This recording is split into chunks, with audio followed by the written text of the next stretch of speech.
والصلاة والسلام على سيد الرسل وخاتم الأنبياء.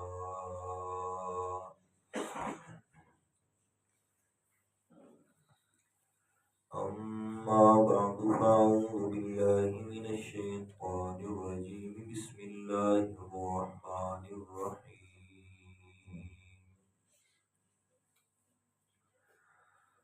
وَلَقَدْ أَوْحَيْنَا إِلَى مُوسَى أَنْ أَسْرِ بِعِبَادِي فَاضْرِبْ لَهُمْ طَرِيقًا فِي الْبَحْرِ يَبَسًا لَا تَخَافُ دَرَكًا وَلَا تَخْشَىٰ فَأَتْبَعَهُمْ فِرْعَوْنُ بِجُنُودِهِ فَغَشِيَهُمْ مِنَ الْيَمِّ مَا غَشِيَهُمْ وَأَضَلَّ فِرْعَوْنُ قَوْمَهُ وَمَا هَدَىٰ. يَا بَنِي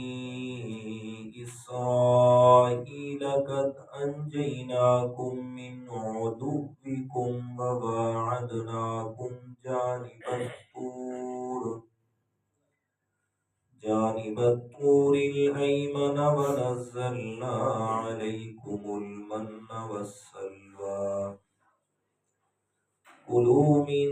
طيبات ما رزقناكم ولا تطغوا فيه فيحل عليكم غضبي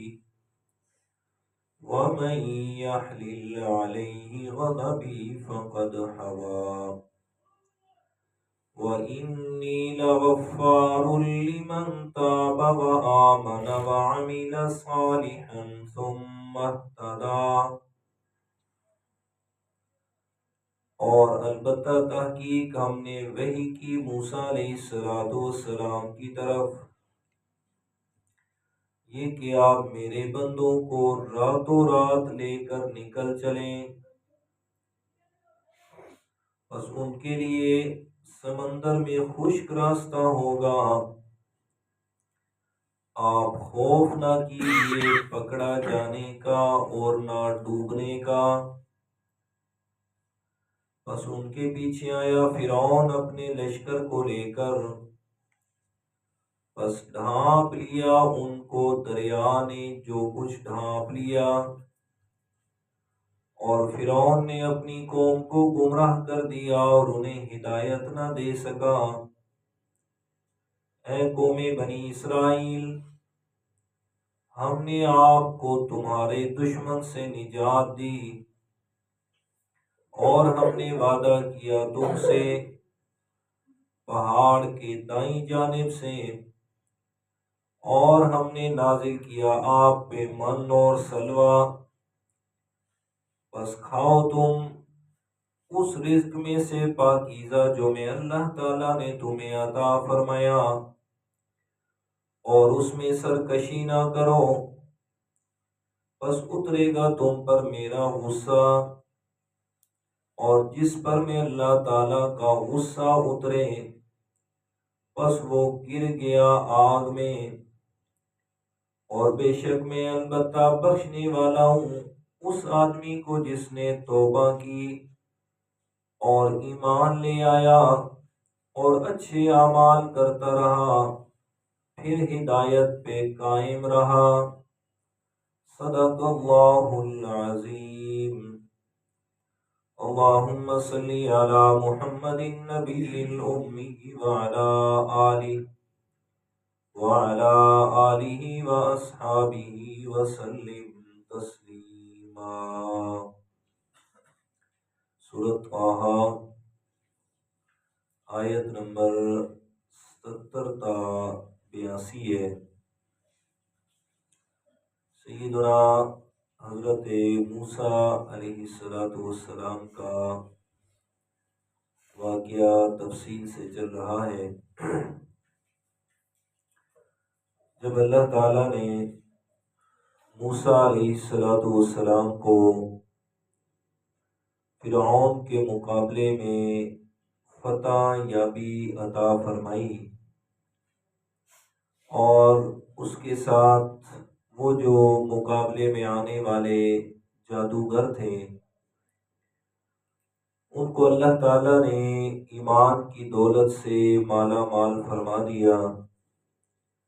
فرعون کی طرف سے ملنے والی دھمکیاں کہ آپ کے ہاتھ کاٹ دوں گا، آپ کو سولی پہ چڑھا دوں گا، اللہ تعالیٰ کو کچھ اور منظور تھا۔ فرعون کی ان چال بازیوں سے اور فرعون کی دھمکیوں سے کچھ بھی نہ بن سکا۔ جب فرعون اور آل فرعون ان پر سیدنا موسیٰ علیہ السلام اور سیدنا ہارون علیہ السلام نے اللہ تعالیٰ کا پیغام سنا دیا اور حجت تام ہو گئی، یعنی اللہ تعالیٰ کا پیغام جیسے پہنچانے کا حق تھا، سو ان دونوں بھائیوں نے وہ پیغام پہنچا دیا۔ اور پھر فرعون نے کوئی بھی بات نہ مانی، الٹا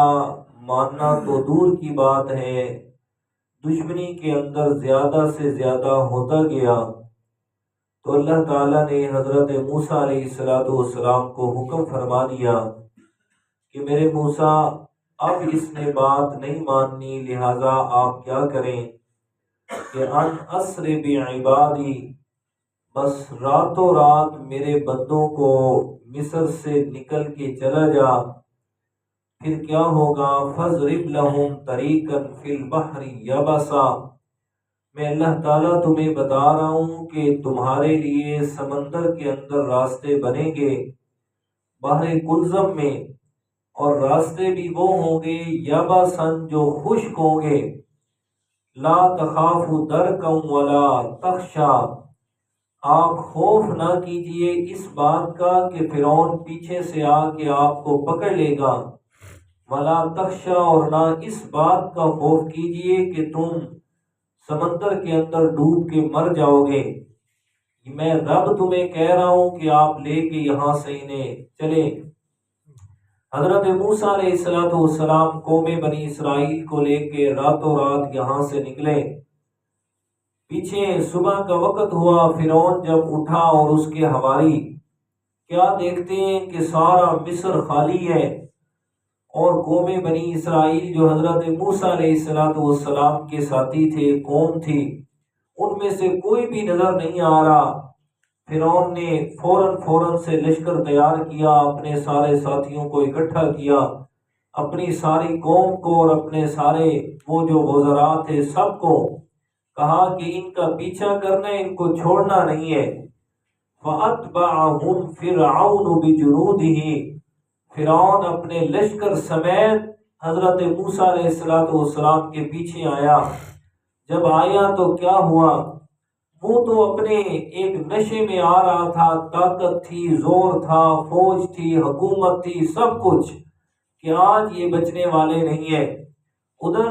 قوم بنی اسرائیل موسیٰ علیہ السلام کے ساتھ بحر کلزم کے کنارے پہ پہنچ گئی۔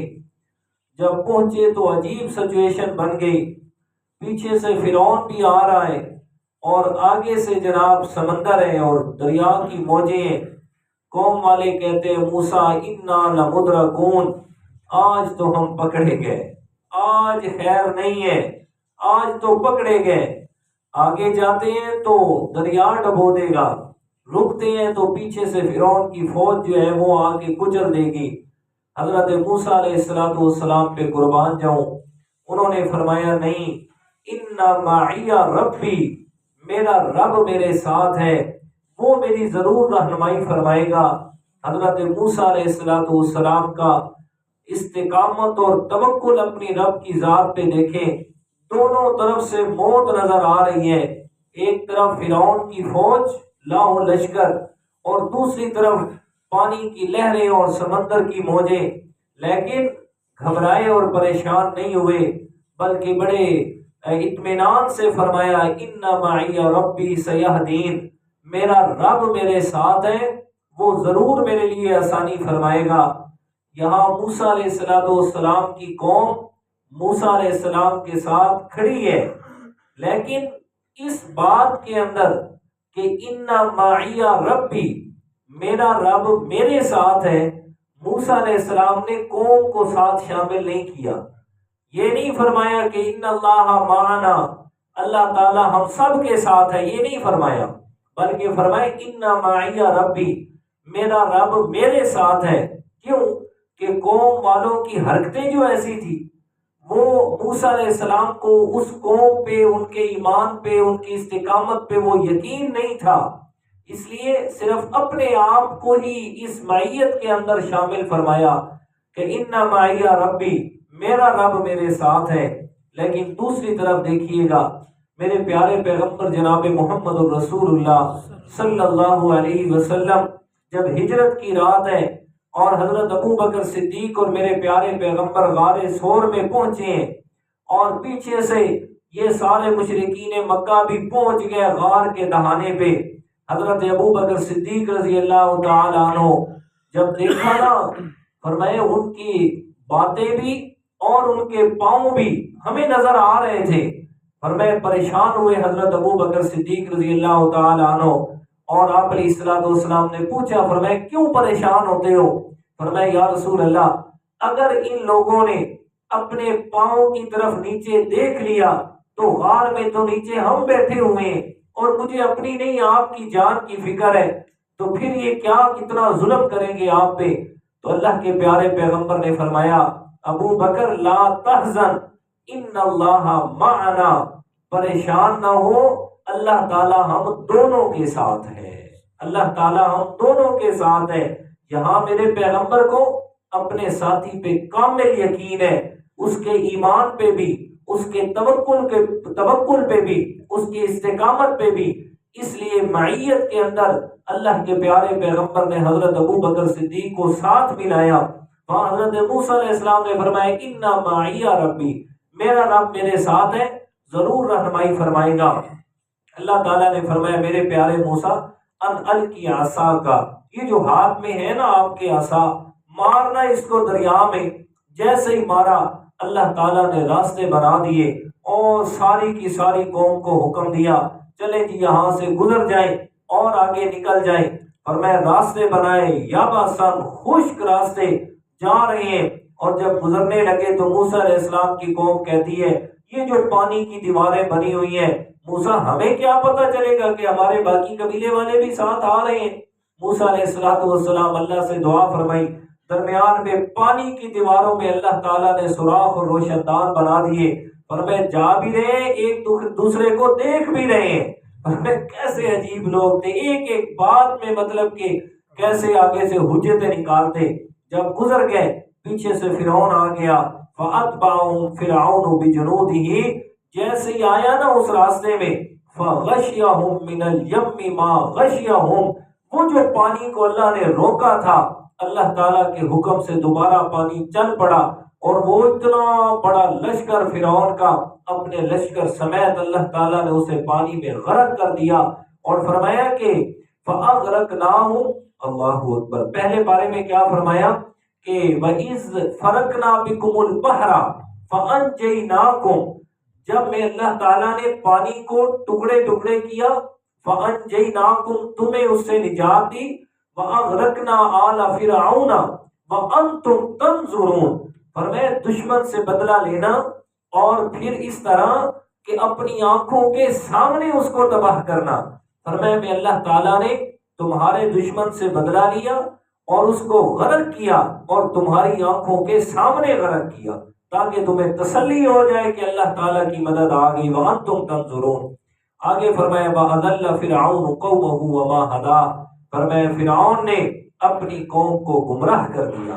وَهَدَىٰ وَمَا هَدَىٰ، اور ہدایت بھی نہ دے سکا۔ جب یہ سارے تباہ و برباد ہو گئے، ختم ہو گئے، تو اب اللہ تعالیٰ نے قوم بنی اسرائیل سے جو ہے وہ مخاطب ہو کے فرمایا کہ میں اللہ تعالیٰ کی نعمتوں کو یاد کرو، کتنی بڑی بڑی میں اللہ نے آپ کو نعمتیں دی ہیں، اس لیے میں اللہ تعالیٰ تمہیں حکم دے رہا ہوں کہ آپ نے میری اتباع کرنی ہے، نافرمانی نہیں کرنی۔ اس کا ذکر فرمایا یا بنی اسرائیل قد انجیناکم من عدوکم، اے قوم بنی اسرائیل میں اللہ تعالیٰ نے تمہیں دشمنوں سے نجات دی۔ اور کوہ طور کے دائیں جانب میں اللہ تعالیٰ نے موسیٰ علیہ السلام سے وعدہ فرمایا کہ آپ ادھر آ جائیں، میں اللہ تعالیٰ تورات عطا فرماؤں گا، وَنَزَّلْنَا عَلَيْكُمُ الْمَنَّ وَالسَّلْوَىٰ، اور تمہارے کھانے کے لیے میں اللہ تعالیٰ نے آسمان سے من اور سلوہ نازل فرمایا،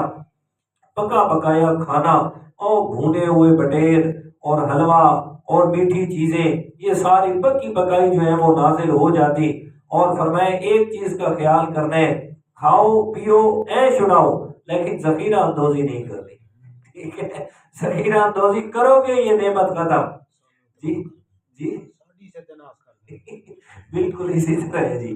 ذخیرہ اندوزی نہیں کرنی۔ چلے حدیث پاک بھی یاد آ گئی، میں آپ کو سنا دیتا ہوں۔ آپ علیہ الصلوۃ والسلام نے ذخیرہ اندوزی کرنے والے پر لعنت فرمائی ہے، اور میں اس سے سختی سے منع فرمایا، لعنت فرمائی۔ پھر اس میں اس کی وضاحت فرما دی محدثین کرام نے کہ کون سی جنس ہے کہ جسے ذخیرہ کیا جا سکتا ہے یا وہ کرنا جائز ہوگا۔ تو اس صورت میں بڑی تفصیل ہے فقہائے کرام کی، میں بس چند باتیں عرض کر دیتا ہوں کہ وہ جنس کہ جس کا منڈی کے اندر بازار کے اندر قحط نہ ہو، قحط نہ ہوا ہو، عام مل رہی ہے تو اس کو لے کر اپنے پاس رکھ سکتے ہیں تجارت کی غرض سے۔ لیکن دوسری صورت کہ اگر وہ جنس جیسے ہی منڈی میں سے غائب ہوتی ہے تو فوراً دوبارہ اس کو منڈی میں لانا ہے، اگر نہیں لاؤ گے تو پھر لعنت کے مستحق ہو جاؤ گے۔ لیکن کیا ہوتا ہے، آج تو سٹاک کیے اسی لیے جاتا ہے کہ اس کا مندہ ہو، جی سٹاک اس لیے کیا جاتا ہے کہ اس کا مندہ ہوگا تو ریٹ زیادہ ہوگا نا۔ جیسے کو چینی لے لیں، جی گندم لے لیں، چنا لے لیں، کوئی بھی جنس ہے اس کو لے لیں، تو اس صورت کے اندر یہ ناجائز ہوگا۔ اگر عام مل رہی ہے اس میں کوئی کسی قسم کی بات نہیں ہے تو سو پھر جو ہے یہ کچھ جواز کی حد تک چلا جائے گا تجارت کی غرض سے۔ باقی جو کھانے پینے کی چیزیں مثلا جیسے گندم ہے، یہ تو بالکل سٹاک کرنے کے لیے اجازت نہیں ہے۔ ہاں لے کے رکھی ہوئی ہے آپ نے اور پھر اس کو فروخت کر رہے ہیں، چل رہا ہے نظام، اکٹھی لے کے رکھ دی، جو بھی ریٹ ہے اس کے مطابق آپ دے رہے ہیں، آ رہے ہیں جا رہے ہیں، تو وہ ایک الگ سے بات ہے۔ اچھا بہرحال تو فرمایا کہ کرنا، کلوا من طیبات ما رزقناکم، کھاؤ پیو جو اللہ تعالیٰ نے تمہیں پاکیزہ رزق عطا فرمایا، ولا تطغوا، سرکشی نہیں کرنی، اس سے ادھر ادھر نہیں ہونا، اگر کرو گے تو فیحل علیکم غضبی، تم پر میں اللہ تعالیٰ کا غصہ نازل ہو جائے گا۔ اور فرمایا جس پر میں اللہ تعالیٰ کا غصہ نازل ہوتا ہے فقد ہوا، تو وہ جلالین صاحب جلالین نے مانا کیا وہ گر گیا، کس میں گر گیا؟ ایسا کا فی النار، فرمایا جس پر اللہ تعالیٰ کا غصہ ہوا وہ آگ میں چلا گیا۔ وَإِنِّي لَغَفَّارٌ لِمَن تَابَ وَآمَنَ وَعَمِلَ صَالِحًا ثُمَّ اهْتَدَىٰ، میرے رب کی رحمت دیکھیے گا، جہاں بھی قرآن مجید میں عذاب کا ذکر ہوتا ہے، رب کے غصے کا ذکر ہوتا ہے نا، اللہ تعالیٰ ساتھ ہی اپنی صفت رحمت، غفور الرحیم ہونا، غفار ہونا، اس کا ذکر فرما دیتے ہیں۔ مت کوئی یہ سمجھے کہ میں ہمیشہ ہی عذاب دینے والا ہوں، مت کوئی یہ سمجھے کہ کسی کے لیے معافی نہیں ہے، کہ جو بھی گناہ کرے گا معافی کا دروازہ ہی بند ہے، اس نے جہنم میں جانا ہی جانا ہے۔ فرمایا نہیں، لغفار لمن تاب، غفار یہ صفت مشبہ کا صیغہ ہے، جس کا معنی ہے جس میں بہت زیادہ معنی پایا جاتا ہے۔ اللہ تعالیٰ فرماتے ہیں میں انی لغفار، میں اللہ تعالیٰ اتنا بخشنے والا ہوں، اتنا معاف کرنے والا ہوں کہ مجھ سے بڑا کوئی اور بخشنے والا ہے ہی کوئی نہیں۔ یہ فرمایا لغفار لمن تاب وآمن وعمل صالحا، اس آدمی کے لیے جس نے توبہ کی ہے، جو توبہ کر رہا ہے، گناہ ہو گئے، گناہ ہو جانا فطرت انسانی ہے، لیکن گناہ کرنے کے بعد اس پہ اڑ نہیں جانا بلکہ توبہ کرنی ہے۔ حدیث پاک ہے، فرمایا التائب من الذنب کمن لا ذنب له، توبہ کر کے گناہ کرنے والا، گناہ کر کے توبہ کرنے والا ایسے ہے جیسے اس نے گناہ کیے ہی نہیں ہے۔ تو کتنی بڑی بات اللہ تعالیٰ کی رحمت کی۔ وآمن وعمل صالحا، نیک عمل بھی کیے، ایمان بھی لایا اور نیک اعمال بھی کیے، ثم اهتدى، پھر اس پر قائم بھی رہا۔ یہ نہیں کہ کبھی جوش آیا ہماری طرح تو کر لیے اور جب جوش ختم تو پھر سب کچھ ختم، نہ، ثم اهتدى، پھر اس پر قائم بھی رہا۔ جیسے کہ حدیث مبارکہ اکثر سناتا رہتا ہوں، آپ علیہ الصلوۃ والسلام نے فرمایا اللہ تعالیٰ کے ہاں وہ نیک عمل قدر اور عزت کی نگاہ سے دیکھا جاتا ہے، فرمایا جو ہو تو تھوڑا لیکن مسلسل ہونا چاہیے۔ تھوڑا ہو لیکن مسلسل ہونا چاہیے۔ اللہ تعالیٰ عمل کی توفیق عطا